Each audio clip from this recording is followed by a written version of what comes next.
another episode of Shredding for Gold. I'm happy to have you all here with me today. For those who don't know me, I'm your host, Emily Trepanier, and I am a blind snowboarder.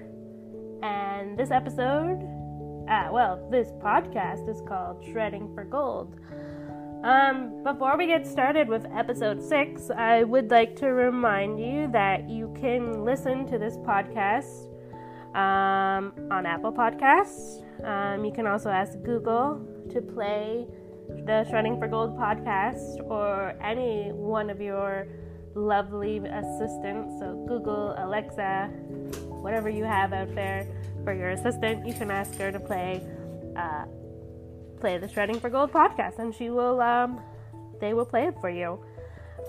Also, if you want to check out our website for the podcast, you can find it at wyexcuse.com/shredding-for-gold. And so that's where the podcast home is at, and that's where you can find the podcast, and that's also another place for you to listen to the podcast. So, and be sure, if you are listening to the podcast, we would love to know how we are doing. So please leave a review and a rating. It helps us know what we're doing good, and it helps us know what we need to change. And also, if you have any suggestions, feel free to let us know. We always have our contact information up, so you can contact us and chat with us. But just as a reminder, my email is trepanieremily@yahoo.ca. So that's TREPANIEREMILY@yahoo.ca. So it appears Darling, my service dog, is all very excited for episode 6 of the Shredding for Gold podcast. So let's get started. So I was to have my next guest on the podcast, but we had to switch things around a little bit. So it's gonna be another bit of a different podcast, but it's also gonna be a really fun one. So, for those of you who don't know or are just tuning into the podcast for the first time, be sure to take a listen to previous episodes of this podcast after you finish listening to this current episode that you're listening to now. Guys, we started giving you a little bit of background on who I am. And so today, I am a blind snowboarding athlete, as you know, if you've listened to previous episodes or you know me personally. And so, as a blind snowboarder, even though I am blind, I can definitely snowboard, obviously, since I am snowboarding. But there are some adaptations, if you will, that we have made over the past years, just to help me be more successful and also more safe on the hill as a blind snowboarding athlete. So I thought it would be fun to give you guys some information on some of the adaptive equipment that I have either used or are currently using for me to help keep me safe on the hill as a blind snowboarder. So that's what the episode today is going to really focus on, is just the adaptive equipment that I use personally. Now, it should be noted that every athlete with varying abilities has their own adaptive equipment that they like to use or they prefer to use. And it also just depends on like the needs of that athlete as well. So what I might use may not necessarily be what another athlete uses that snowboards. But it's pretty cool to like learn what's all out there and how much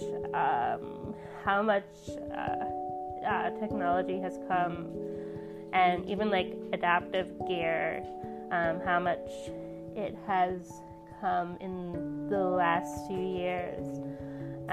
So I just wanted to make a note of that. So for the purposes of this episode, I'm gonna just describe what I'm going to use, what I'm using for my adaptive equipment gear for when I'm snowboarding. I am planning on doing an episode on some of the other adaptive equipment that's out there that I know.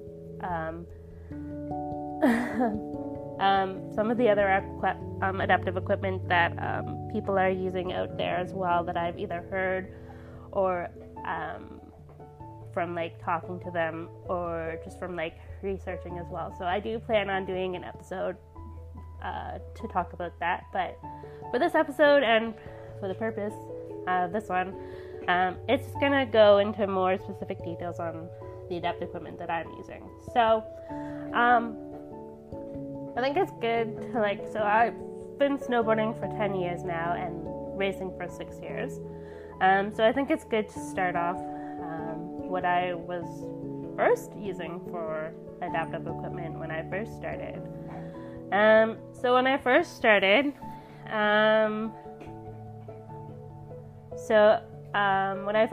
snowboarding, the plan was to use what they call tethers, and that's essentially my instructor. It gave my instructor the ability to help me learn to snowboard initially.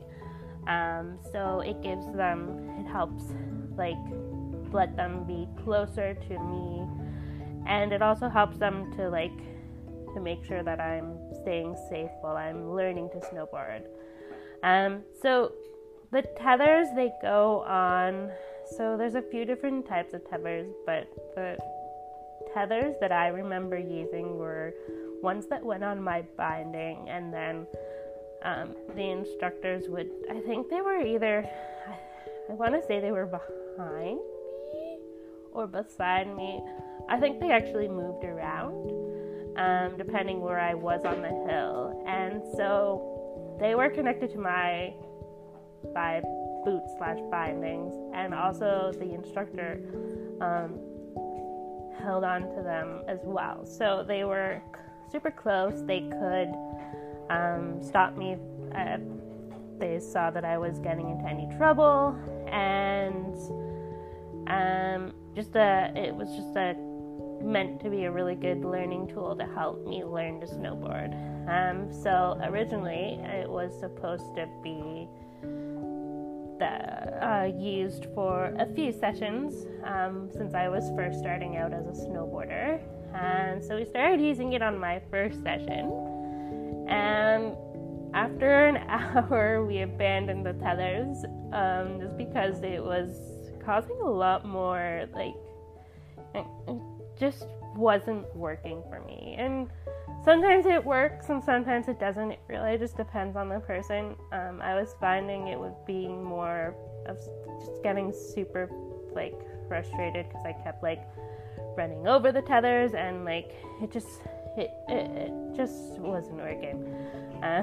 So originally we planned on using the tethers for the first few sessions when I first started snowboarding, but after about an hour they were gone. So that leaves, so now you're probably wondering, oh my goodness, so she's just started snowboarding and now they're not using tethers, so how do the instructors keep me safe?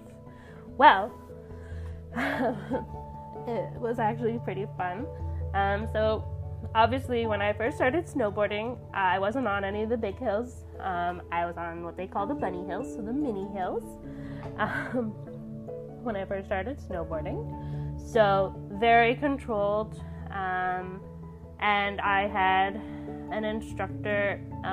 He was actually not, for the first little while, he wouldn't even wear his board because he wanted to be right there with me, and he always stayed super close within arm's reach. And then for the first little while, we did something called dancing, and it's not like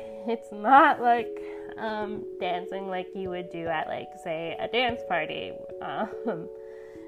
It's kind of like snow dancing. So basically what would happen is the instructor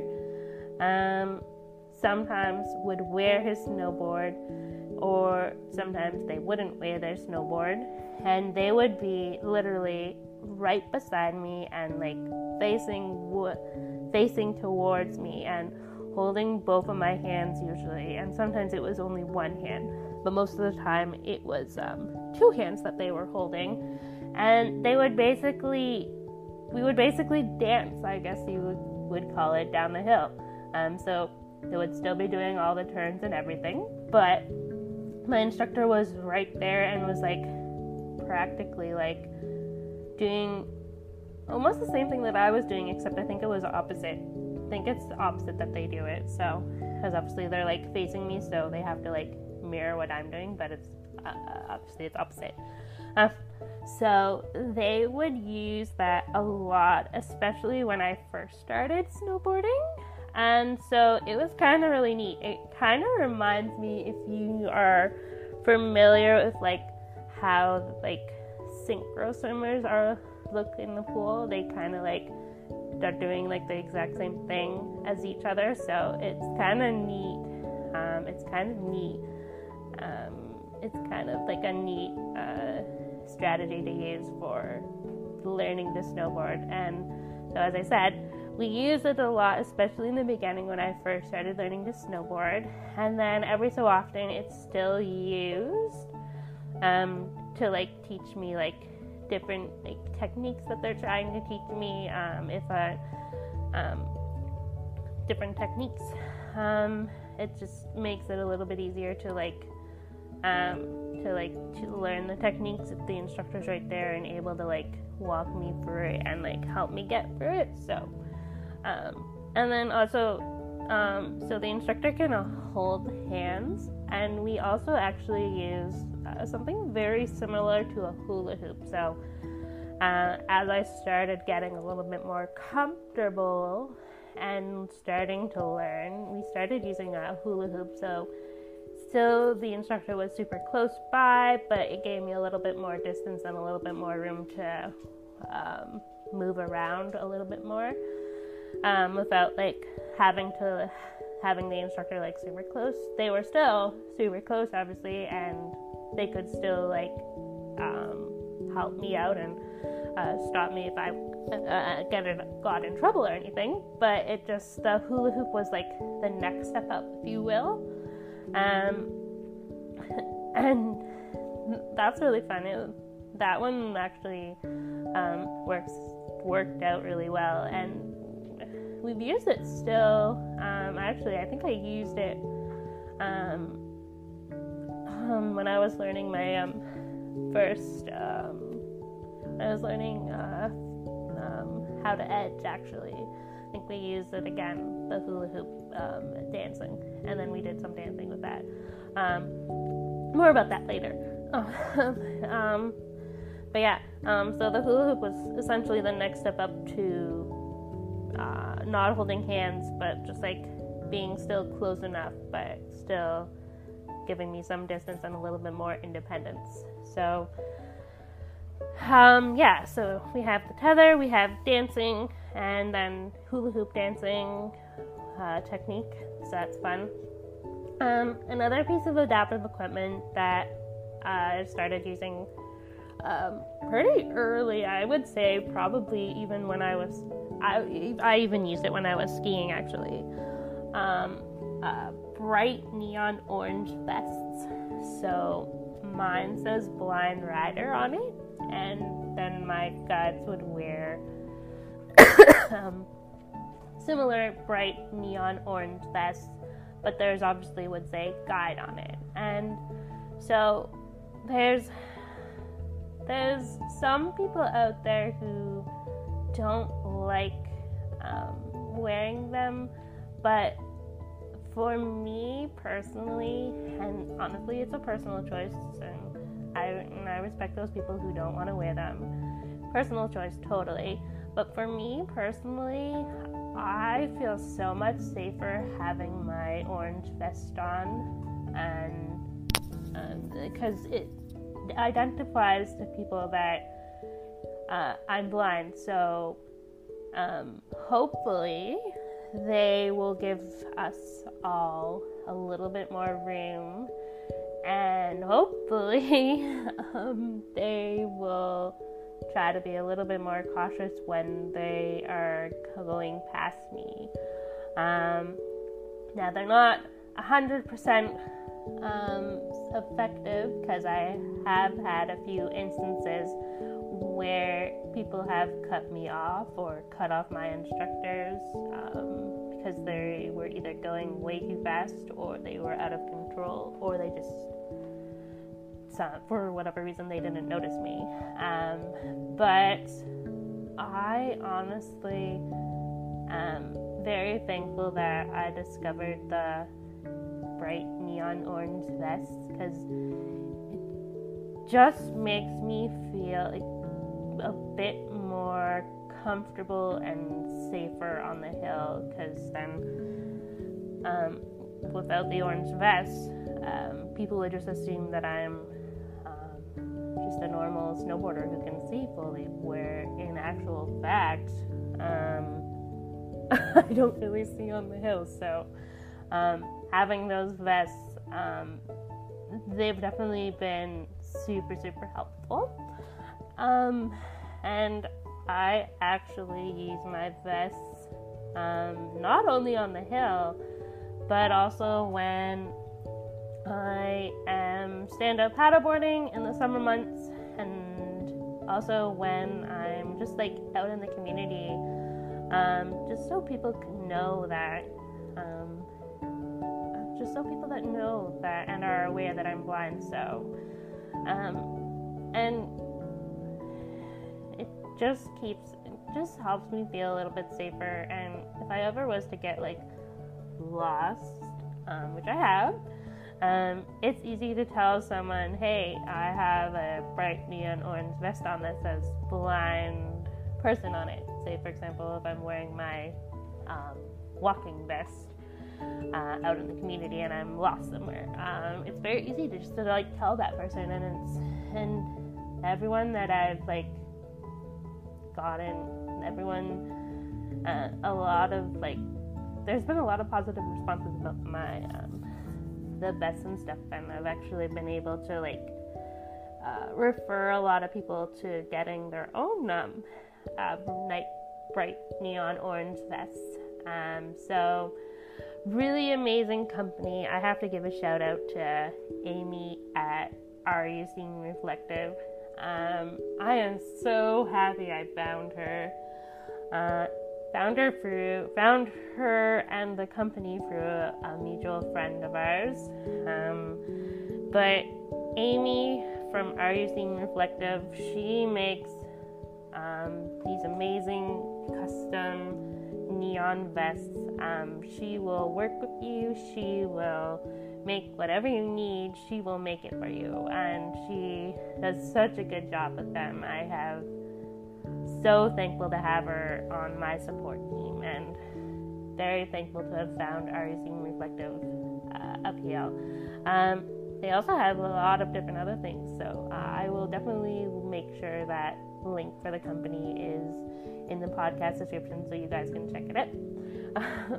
That's just a little bit of an aside, but I definitely wanted to shout out to Are You Seeing Reflective and Amy, who is my amazing custom vest maker.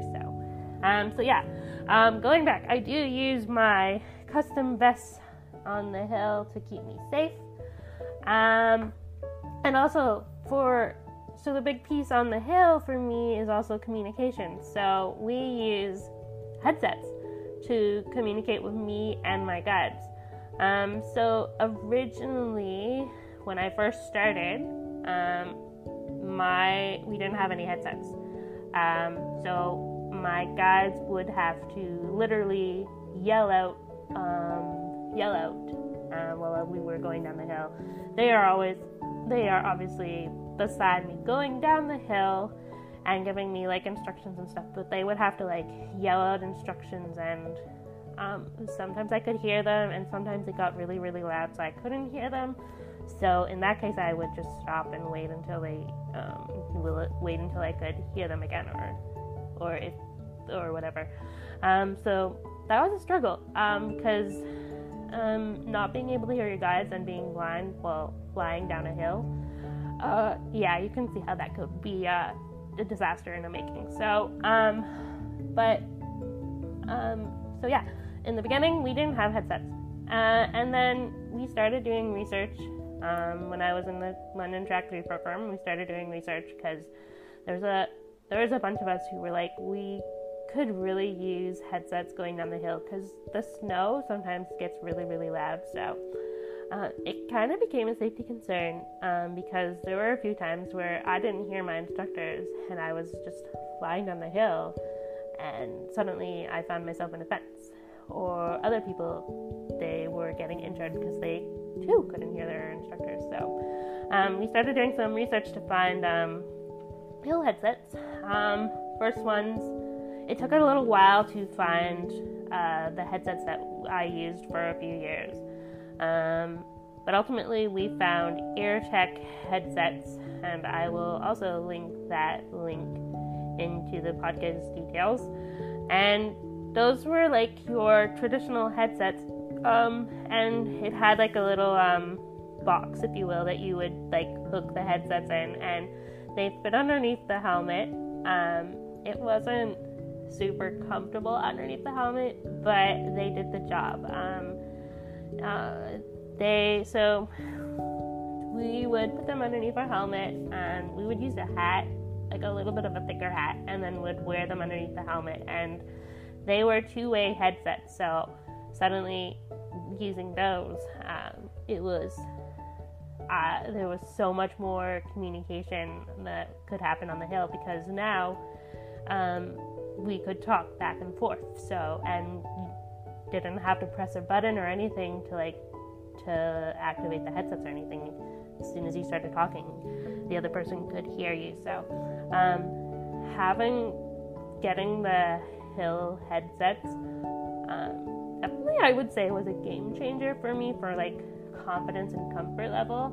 And even like my coaches that I had then, they would totally agree with me that they were a huge game changer, and it really helped to like build my confidence and comfort riding down the hill.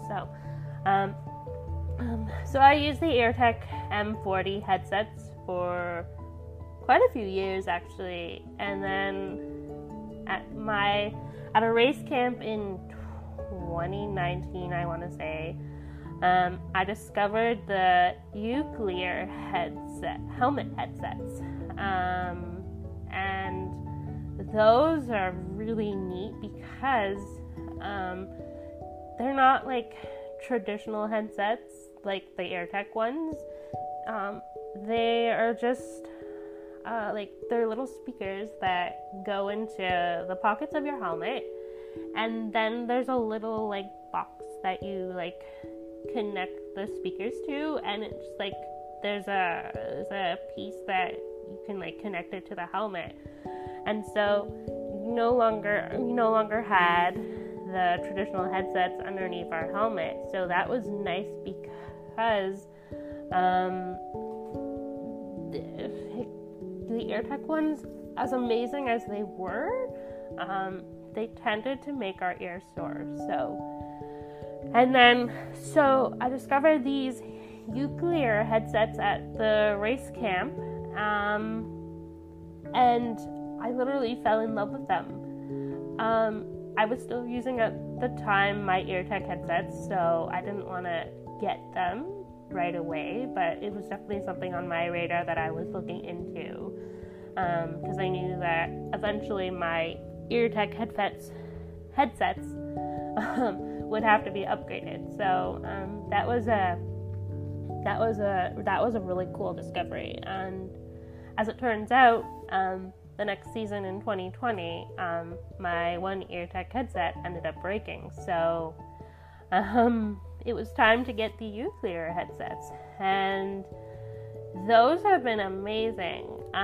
Definitely a bit of an adjustment, because as everything, it was just a bit of an adjustment, but it didn't take very long at all to adjust to them. And definitely need to say a shout out to the Uclear company, and I will link them for sure. They have been absolutely amazing. They actually, when I first got my Uclear helmet headsets, they knew I was blind because I had reached out to them and told them I was blind and everything. And so they actually ended up doing a virtual phone chat with me, and it was like a video phone chat, and they described the headsets and like how to set them up and how to like put them in my helmets and everything, and that was super, super amazing. They came with instructions, but it was hard for me to like read the instructions, so the original plan was to get someone to help me like read the instructions to make sure that I was like setting them up right, but they came out and they like emailed me and told me that they would be willing to do the virtual tutorial session with me. So that was super amazing of them. So just a huge shout out for Uclear. They have been amazing to work with, and very happy that I have their headsets, and they have amazing customer service. So if you're in the market of looking for new helmet headsets, I would definitely recommend Uclear for your headset needs. And yes, as I said before, I will link their website as well to this podcast. So yeah, that's the headset situation on the hill. And another adaptive piece of equipment that we are using on the hill and also for stand-up paddleboarding is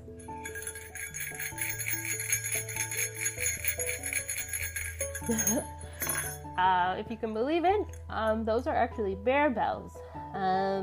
So you're probably wondering, bear bells? Why is she using bear bells on the hill? There's no, like, why, Emily? Why are you using bear bells? Well, let me tell you. So,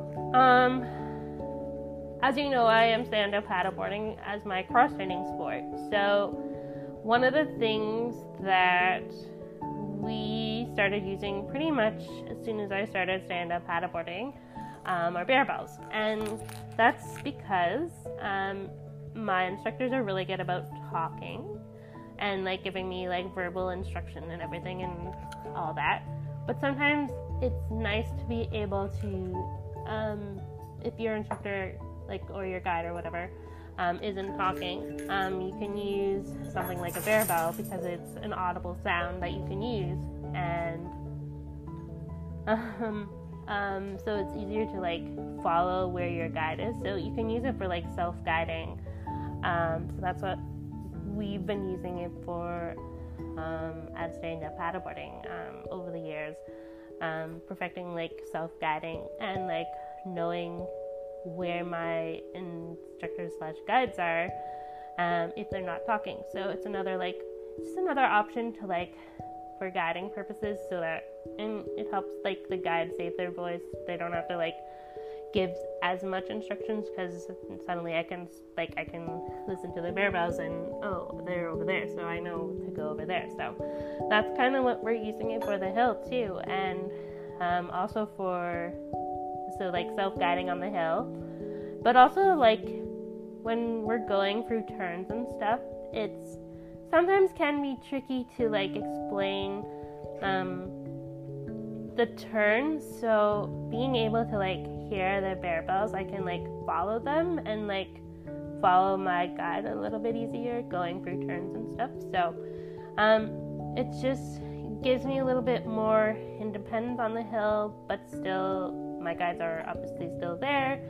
But it's just been a really cool tool that we never even thought to use before we started using them at stand-up paddleboarding, and they've actually been a really great addition to both stand-up paddleboarding and snowboarding. So super happy that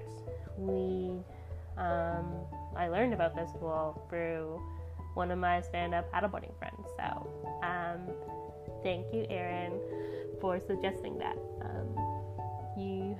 It's such a great idea, and it's amazing to see how much it has helped just help me gain a bit more independence on the hill and help me learn how to do more self-guiding and more just gaining more awareness of my environment. So that's I never would have even thought of barbells prior to learning about them for stand-up paddleboarding, and so we're using them, and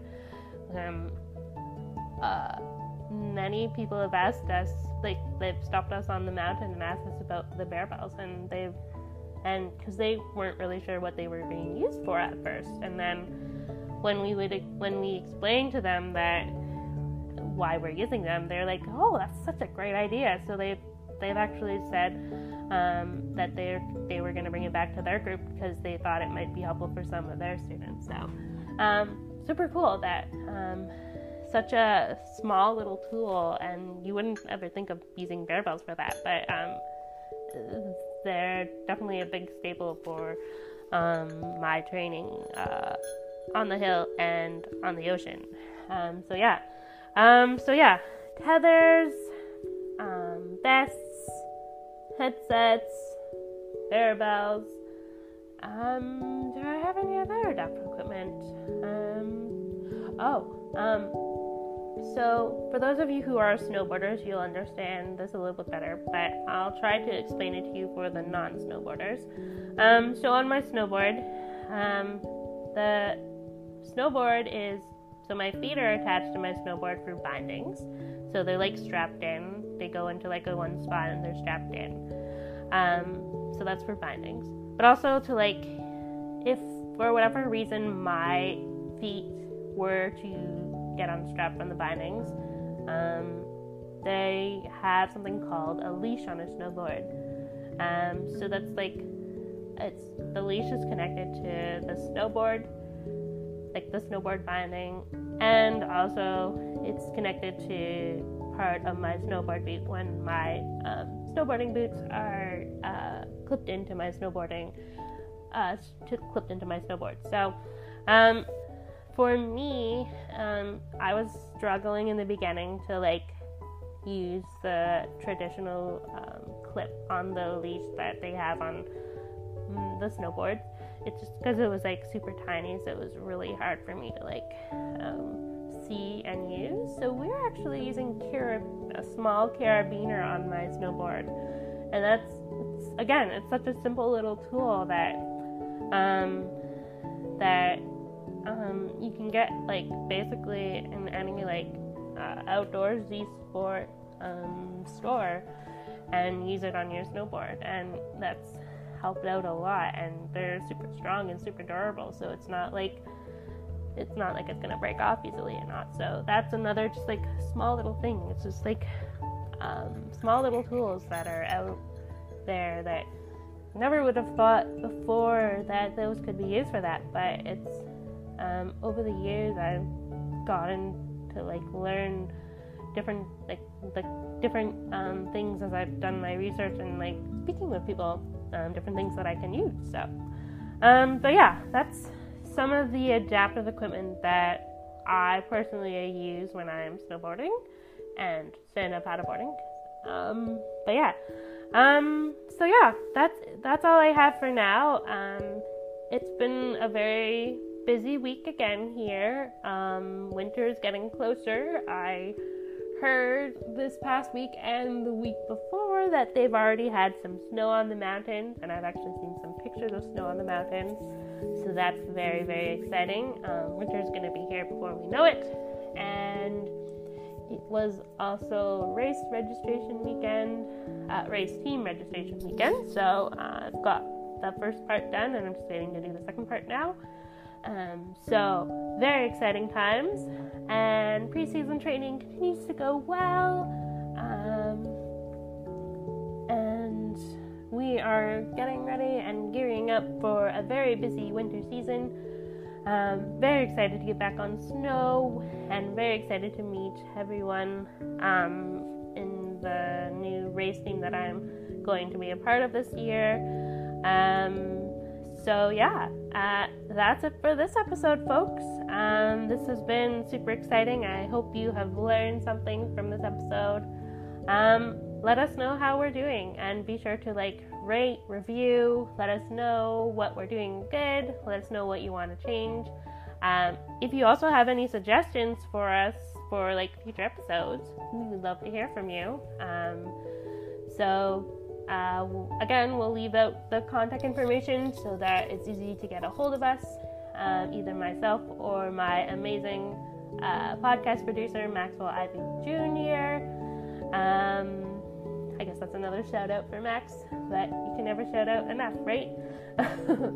So yeah, folks, all right, we're going to end this podcast here, and we will see you next week. Next week, we're getting back to interviews, and we get to chat with another one of my Ontario Hill coaches. So that'll be exciting. Yeah, so I will talk to you guys all next week, and hope you all have a great week. If it's been raining, I hope you guys are trying to stay dry as much as possible. If it's sunny out, well, hopefully you're enjoying the sun, and if it's snowing wherever you are, send some snow to the mountains here, because you could always use lots of snow. I love riding in the white powder. So, all right, folks, that's all. That's it. And we are going to end this episode 6 of the Shredding for Gold podcast. Be sure to check it out at www.wyexcuse.com/shredding-for-gold. Talk to you all again soon. Peace out.